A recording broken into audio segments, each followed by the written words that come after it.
So, Scottie, do you think that small ball crew is sort of what's changed the thing for the Rockets? Do you think it's more of the mentality instead? I think it's more the mentality. I think getting James Harden back, if we recall him getting hurt early in Game 2, really shift the whole series, really gave Golden State a huge advantage. But him bouncing back, getting back to himself, really getting to the hole, penetrating, finding his teammates, that's really what's gotten the Houston Rockets back on track, and more so the Capello has showed up. P.J. Tucker has showed up, and they're playing well on both ends of the court. But not having a big in the lineup for Golden State is hurting them, because James, you see James, even Gordon, they're walking to the rim. They're getting a lot of layups in, and they're not rebounding as well as they should to get out and run and play a up-tempo style of ball that Golden State is used to playing. But not having a big man in the game has definitely helped Houston. It's having P.J. Tucker in there to go in there to do all the dirty work, play as hard as he is. He's getting a lot of extra rebounds, a lot of extra shots. I think it's definitely benefiting Houston, but Golden State need to play their big man because they're getting too many easy shots at the rim. I mean, it's interesting because Boogie Cousins goes down. We almost don't even really talk about it, right? Yeah, because the Warriors had so much skill still, so much going on. That Hampton's 5 super death make it lineup was playing so well. Boogie Cousins was going to be valuable for this series always for them, and they don't have him. He played great in his last regular season game against the Warriors, and you're right, they don't really have anyone to go there. It doesn't seem like they trust Bogut for the kind of minutes that they would have played Boogie for, so I can completely see, and they're going to have a problem now on where to go next if they want to go that direction. Well, like you said, last game Boogie played against Houston, he dominated, and after that game, a lot of people were saying, oh, this the old Boogie, this the Boogie that we've been waiting to see. And Houston expected to use him in this series because he was big for him. Not having him is definitely showing. Yeah, it's Golden State for sure. Absolutely.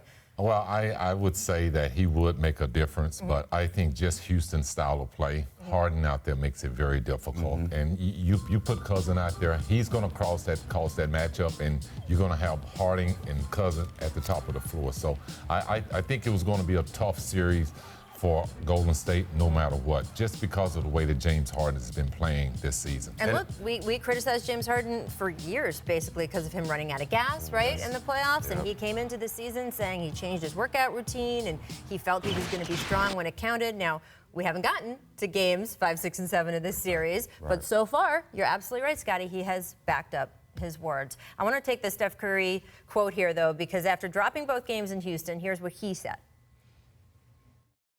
We love it. I mean, obviously we would love to be, up 3-0 or have 3-1 or have the series, over. But there's no panic. I know we say that a lot, but it's really just we're together and we understand what the task at hand is. No panic? He said they love being in this situation. No panic at all. They've been champions. They've been in situations like this.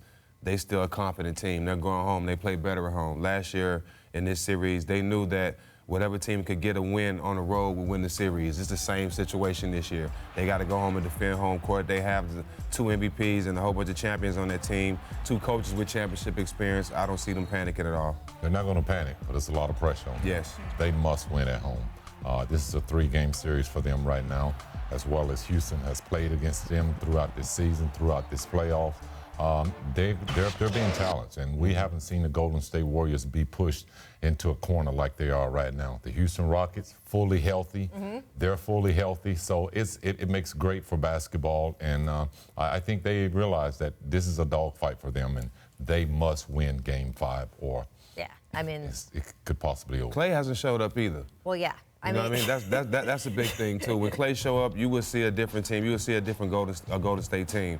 And these games have been close without Klay playing well. Steph hasn't really played well either. KD's been holding it down. When Klay, Steph, and KD all play well together, it's going to be a different game. Well, I got to give some praises to the Houston Rockets defense. Klay may not play well. They've been doing a great job of really containing everybody on that team other than Kevin Durant. I mean, if it wasn't for Kevin Durant, the Golden State Warriors would be searching for someone to go to score the basketball. Yeah, I mean, look, the Rockets had the best 3-point defense in the league, right? This is what you're seeing. Klay is used to getting more attempts, right, and getting into rhythm a little bit differently. Now, Klay practice. He can get hot anytime. Doesn't even need his ball in his hands, really, just catch, shoot, done.